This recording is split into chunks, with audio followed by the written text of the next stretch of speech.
वो चाहे ऊपर वाले लिबरेटेड सोल्स हों, चाहे वो कुछ हो, बाबूजी महाराज तो सबको आज भी वो देते हैं। तो तब हमें समझ में आया कि ये सबके बीच में रहते हैं, इसलिए सबकी भाषा समझ लेते हैं। अब बाबूजी कहते थे इंग्लिश नहीं पढ़ी, इंग्लिश खूब लिखते थे बाबू, खूब डिक्टेट्स पे डिक्टेट्स। फिर लाला साहब का उर्दू में, उर्दू फारसी सब बाबूजी लिखते। ये जो था ये लाला साहब का जो पहला है आफ्ताब मार्फत, ये उर्दू और फारसी मिली हुई है। आफ्ताब मार्फत और उसका मीनिंग बड़ा सुंदर है। हमारे पिताजी तो उर्दू जानते थे, तो हम लोग ने उसका मीनिंग हिंदी में लिखा। कहते आफ्ताब कहते सूर्य, आफ्ताबे मार्फत और मार्फत कहते ईश्वरी ज्ञान। तो लाला साहब के लिए हे ईश्वरी ज्ञान के ईश्वर, आफ्ताबे मार्फत, आप तो आध्यात्मिकता की बारीक से बारीक बातों को जानने वाले हैं, आप तो उनके मालिक हैं, रहनुमा। कहते हैं कि दो तरह के भक्त होते हैं, एक तो प्रेम में मत वाले रहते हैं, एक है अपने प्रेम को पीते रहते हैं। उर्दू में कहा गया है जज्बा और सालिक। सालिक कहते जो प्रेम को पी जाते हैं, जज्बा कहते जो अपने को संभाल नहीं पाते, उसी तरह की वो करने लगते। रहनुमाई कहते कि आपका सहज मार्ग जो है वो तो उनको दोनों को रास्ता दिखाता है। ये इतना उच्च प्रेम है आपका सहज मार्ग का, ईश्वर को पाने का, ये तो उन लोगों को दोनों को मार्ग कर दिया, इसने दोनों को रास्ता दिखाता है। What is the first? तो सब मीनिंग सही लिखा है हमारे पास है सब। और वही तो वो पढ़ने जा रही थी, उसके पास मीनिंग है। एक वहाँ पे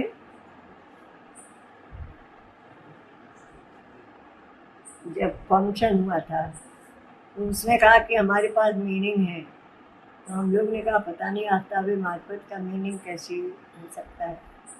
कुछ तो हम लोग समझे, लेकिन अभी भी पूरी तरह नहीं समझ पाते उसे, लेकिन उसके पास लिखा है। तो पिताजी ने जब लिखाया तो मास्टर ईश्वर साहब ने उसको छपा दिया।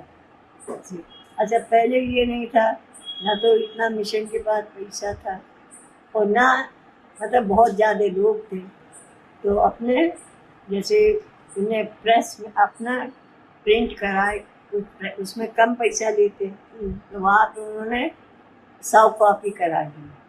अब उसका 182 से भी कम थे, तो अपने सबको एक एक दे दी, सब लोग वही रख के गाते। कहते हैं एक तो प्रेम में दीवाने हैं जो अपने को रोक नहीं पाते, जैसे कहीं अपने कूद रहे नाच रहे, और सालिक कहते हैं जो पी जाते हैं। वो प्रेम में उनका अंतर बिल्कुल नाचता रहता है, लेकिन मुंह कुछ नहीं। पेट से आप जान जाएंगे ये बोलना नहीं चाहता है, ये वो है, लेकिन बोलता वो कुछ नहीं। और ये जो ये है ये बोलता है। अच्छा हाँ, तो अपने मन में जगह नहीं उससे रख नहीं सकता प्रेम के वर्डिंग को, बस बोलते ही है। सो ये दोनों को रास्ता बाबूजी महाराज ने कहा रहनुमाए सालिका कि ये दोनों तरह के भक्तन को राह दिखाने वाला है सहज मार्ग सिस्टम। उधर भी राह दिखाता है, इधर भी, यानी ये बैलेंस स्टेट में रखता है दोनों को। किसी को ना उधर जाने दे जाता ना इधर जाने दे, बैलेंस रखता है। बहुत अच्छा हुआ। रोज एक बार सुनते थे रोज, और फिर मीनिंग बाबूजी बताते थे, वो मास्टर साहब बताते जाते थे उर्दू में। फिर वो उर्दू की हिंदी हमारे पिताजी करते थे, जिससे हम लोग भी समझ जाते थे। बहुत अच्छा, पूरा टाइम इसी में कटता था। क्योंकि हमारे पिताजी भी नाम को थे, उन्होंने कभी इस पे ध्यान ही नहीं दिया कि हमें मतलब पैसे से हमारा कोई वो है। बस वो तो सिक्योरिटी के लिए कहीं किस महात्मा के पास, किसी महात्मा के पास ऐसे जाते। कि बाबूजी महाराज जब से मिले तब से फिर कहीं बाबूजी महाराज ने उन्हें फिर कोर्ट भेजना शुरू करा। बच्चे हैं जाओ, एडवोकेट थे जाओ।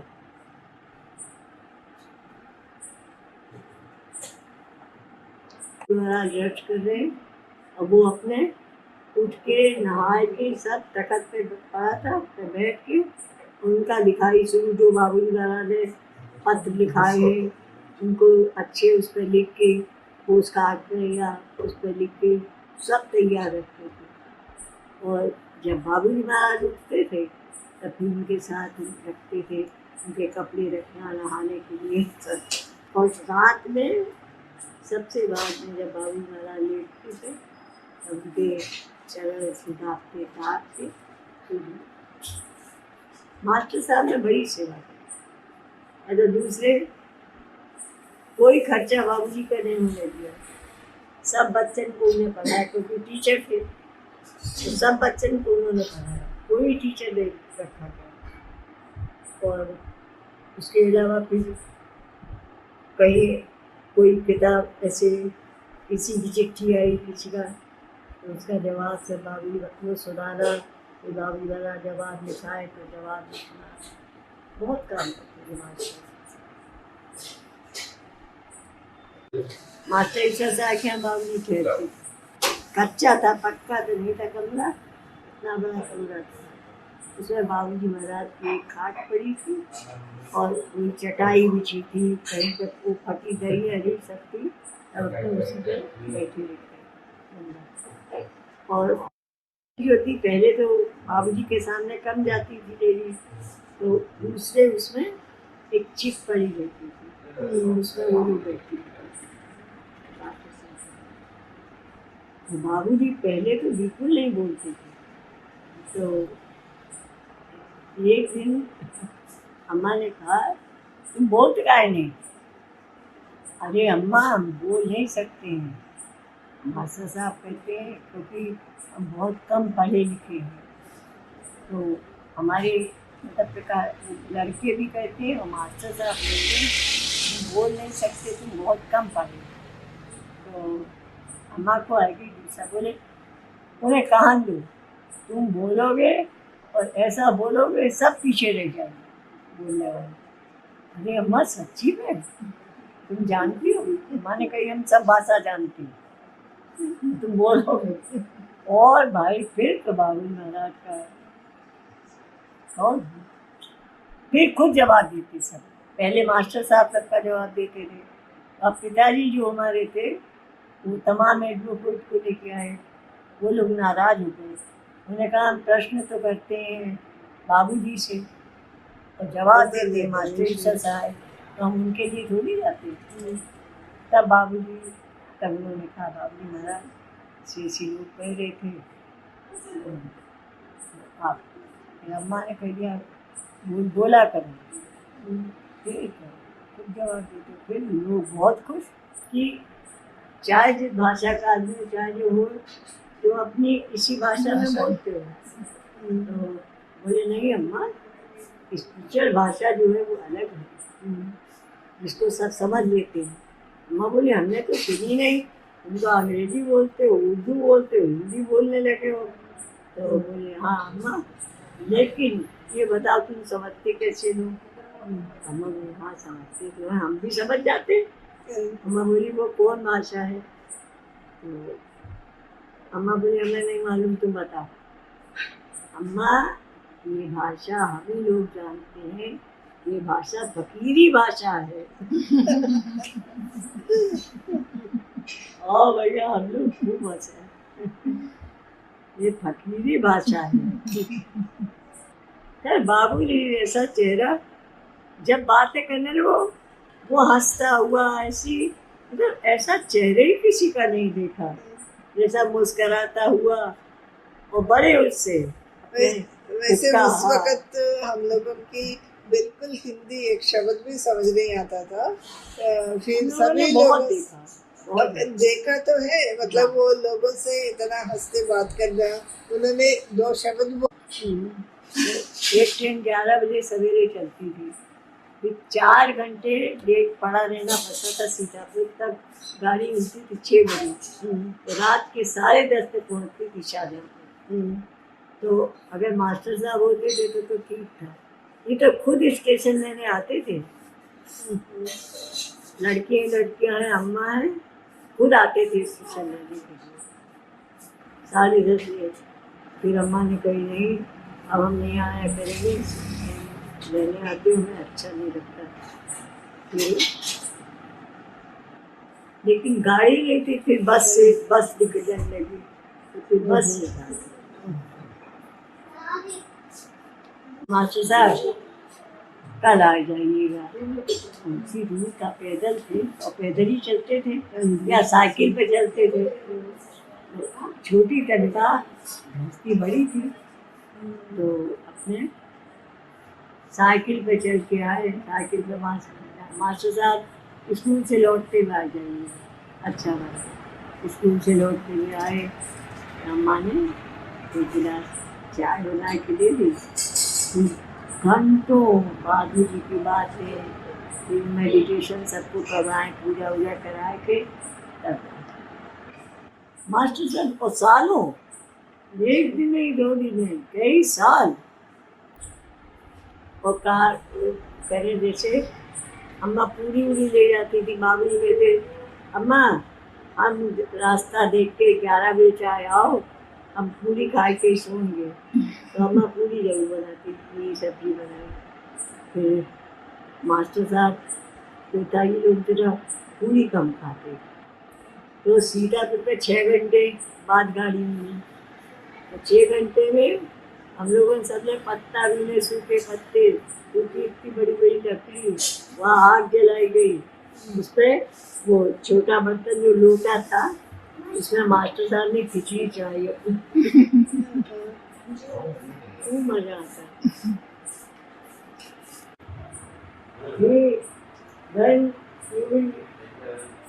Then oh master साहब, today you come in my house. He did come. And nothing, no rickshaw, no tana, no bike or my cycle. अब हम लोग कहते हैं बाबूजी महाराज हमारे हैं, लेकिन इसमें जान डालने का मतलब क्या है कि हमारे कहते समय अंदर ये फील हो कि हमारे हैं, नहीं तो वो सेंग रह जाएगी। जो बात आप मुँह से कहते हो बाबूजी महाराज ये, बाबूजी महाराज ऐसे, तो वो आपका जीव उसको जैसे सुनता जाता, मानता जाता, और केवल मुंह से कहने से नहीं, फीलिंग इज बाबूजी महाराज का feeling is a language of God. Feeling जरूर हो। अब लोग जो क्या कहते हैं मेडिटेशन में 6 टाइम 7 टाइम बैठते मेडिटेशन में, तो हमने कहा कि तो अम्मा को तो गुस्सा आ जाती थी जरा। अम्मा बोली अरे इसलिए बैठते साथ उसको, तुमने बहुत पाप करे हैं, अब ये कटेंगे कैसे? 7 बार भेजेंगे तब कटेंगे। वो कहती जब बाबूजी ने बताया है कि रिमेम्बरेंस ठीक है, जैसे बच्चन को माँ याद रखती है, ऐसे बाबूजी को याद रखो, ये सब। लेकिन वो कहते हैं मेडिटेशन में बैठे तो एक तो घर का काम बिल्कुल वो होता है, बहुत सफ़र करता है, और दूसरे लोग भी गुस्सा होने लगते, घर के आदमी भी गुस्सा होने लगते। ये तो जब देखो तो मेडिटेशन में बैठी रहती। अच्छा बच्चे जो है वो उनको भी फील होता है, तो सबसे सुंदर लगते हैं। वो कौन बात है? बाबू जी बेचारे बोले बात है बिटिया, तुम्हारी आँख पर चीज आ गई, इसलिए तुम्हें अच्छी लगती। आंख में क्या आ गया? एनीथिंग समथिंग అది కళ్ళల్లో డిఫెక్ట్ అది जिज्जी छोटी थी, पूरे जी बहुत बड़ी नहीं थी, तो वो सब पूछ लेती बाबू जी महाराज बहुत सुंदर आदमी देखे हमने, लेकिन तुम्हारी तरह नहीं देखा कोई, तुम बहुत सुंदर लगती हो। बाबू जी बोले हैं ऐसी बात है? हाँ। काट क्यों ऐसे लगते हैं? अब बोले ये तो अम्मा से पूछो अपनी, हमें नहीं मालूम।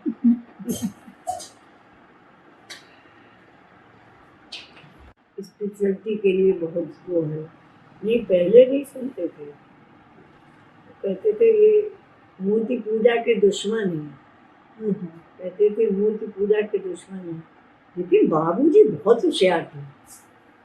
बाबूजी महाराज ने बड़ा अच्छा बताया, भाई हम लोग से भी कहा जाता, हम लोग सब मूर्ति पूजन वाले थे तो बाबूजी बोले बिटिया एक बात हम बताएं, जब कोई कहे कि मूर्ति पूजा, वो तुम लोग मूर्ति पूजा के खिलाफ हो, तो कह दो कि मूर्ति पूजा ठीक से हम ही लोग करते हैं, जो तुम मूर्ति पूजा करते हो वो गलत करते हो।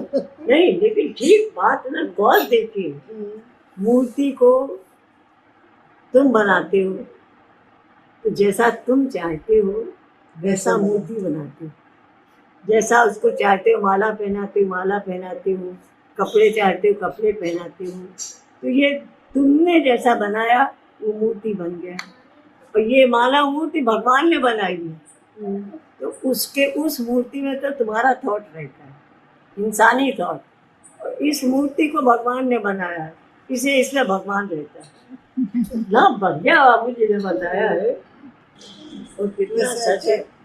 आप जैसे चाहो को मूर्ति को गढ़ो बनाओ, जैसे चाहो बनाओ, जैसा किसी ने देखा तो है नहीं बस, इसमें उन्हें बनाया है वो खुद बैठे, तो इसीलिए तो उन्होंने कहा कि ध्यान सबसे अच्छा है और सबसे सरल है, जिसको पाना है उसके ध्यान में लग जाओ, हमें पाना है बस, ये ध्यान रहे हमें पाना है कैसे भी कब,